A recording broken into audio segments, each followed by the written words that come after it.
әлемде жылқылардың мыңнан астам тұқымдары бар. Олардың көпшілігі өте ұқсас. Тіпті мамандар тұқымдарды әрқашан ажырата бермейді, біреуін қоспағанда. Оның өкілдері таза қанды тұқымдар. Ақалтеке тұқымы. Түрікмен тайпасы теке мекендеген Көкпеттақтың солтүстік етегінде Бахарденнен артыққа дейін созылып жатқан Ахал оазисінде осы жылқылардың таза ұстаған жердегі тұқымға берілген. Сонымен Ақалтеке Ахал оазисінен шыққан теке руының жылқысы. Ақалтеке жылқысы мінуге өте қолайлы. Қимылдары серпімді, шабандозды жалықтырмайды. Сонымен қатар дөрекіл басқа көптеген жылқыларға қарағанда Ақалтеке көбірек зиян тигізеді. Барлық асыл тұқымды жылқылар сияқты Ақалтеке тұқымы шабандоздың кез келген талаптарын орындайтын спорттық құрал рөлінде сәйкес келмейді. Ол ерекше көзқарасты қажет етеді. Сондықтан флегматикалық және қиындықсыз жартылай қанды жылқыларға үйренген көптеген спортшылар Ақалтеке жылқыларын жұмыс істеуге қиын деп санайды. Бірақ ақылды және шыдамды шабандоздың қолында Ақалтеке жылқысы жоғары спорттық нәтижеге көрсете алады. Қазіргі Түркменстан Ахал аумағында шамамен 5000 жыл бұрын өсірген. Бұл көптеген тұқымдарға әсер еткен мәдени тұқымдардың ең ескісі. Араб асыл тұқымды шабандоз немесе ағылшын жаршысы, ағылшын таза қанды және тағы басқалар ол арабтармен бірге асыл тұқымды тұқымдардың қатарына жатады.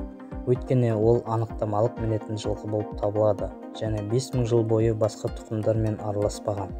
Ақалтеке жылқылар қатал шөл далада өскен және Қарақұмның құмында өмір сүрген жабайы және қолға үйретілген жылқылардың ұрпақтары бола отырып ата-бабаларынан керемет төзімділік пен қоршаған орта жағдайларына бейімделушілікті мұра етпеу мүмкін емес. Ақалтекелердің әдеттен тыс жүрістері тұтқыр құмдардың жағдайларына байланысты серуендеп жүгіріп келе жатқанда жылқы аяғын тигізбей жерден біркелкі қалқып тұратын сияқты. Тасымалдаудан бұл әдісі Ақалтеке халқына құмда да оңай жүруге көмектесті. Жұқа нәзік терісіне және өте қысқа шашына қарамастан Ақалтеке жылқысы кең диапазондағы температураға -30-дан +30 градусқа дейін сондай-ақ температураның елеулі ауытқуларына төзе алады.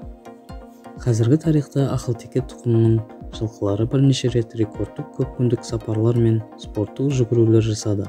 Ақалтеке жылқыларының ең танымал жүйрігі 1935 жылы Ашхабад-Мәскеу бағытында өтті. Бұл жолды 84 күнде бағындырып, шабандоздар 3 күнде ішіп жемей ұйықтамай Қарақұмның құмынан өтті. Жылқылардың бәрі сау болып Мәскеуге жетті. Тарлан айғыр сол жүйріктің жеңімпазы атанды. Нағыз шөл аттары сияқты Ақалтеке шөлді оңай көтереді. Ақалтеке жылқылары классикалық ат спортында да асқан талантты көрсетті. Араб айғыры Ашхабад Мәскеуде 2-ші орында аяқтады. Посман және Пенталей секіруден тамаша спортшылар болды. Жарыстарда 2 метр 12 сантиметр секіргіш ат үшін салмақты биіктігі еңсеріп, ерекше секіру қабілетін көрсеткен сұр араб болды. Арабтың баласы Абцент, қара айғыры 1952 жылы Жамбыл облысы номері 49 жылқы заводында дүниеге келген.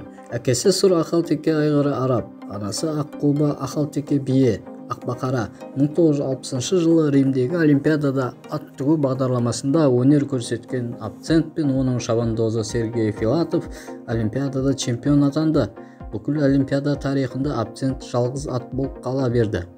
Неміс емес текті. Олимпиада чемпионы тіпті неміс спортының бір тамшы қаны да жоқ. Абцент Олимпиадада чемпионы атағымен қатар Европа чемпионы атағында жеңіл алды және КСРО чемпионаттарының көптеген жеңімпаздары болды. Ақалтеке тұқымның көрнекті өкіліне оның туған жеріне Қазақстан жылқы заводына аумағында ескерткіш орнатылды. Ақалтеке Түркмен мемлекеттік елтаңбасында, банкноттарында бейнеленген, сондай-ақ Түркменстанның өзінің де, басқа да елдердің де пошта маркаларында. Түркменстанның әртүрлі қалаларында Ақалтеке жылқыларына ескерткіштер орнатылды. Ең көп мүсін Ашхабадта. 2012 жылды қарашасында Түркменстанның президенті Гурбангулы Бердімұхамедов жыл сайын сәуір айында Түркмен жылқысы күніне арналған жылқылардың Ақалтеке жылқысына сұлулық байқаудан өткізу туралы жарлыққа қол қойды.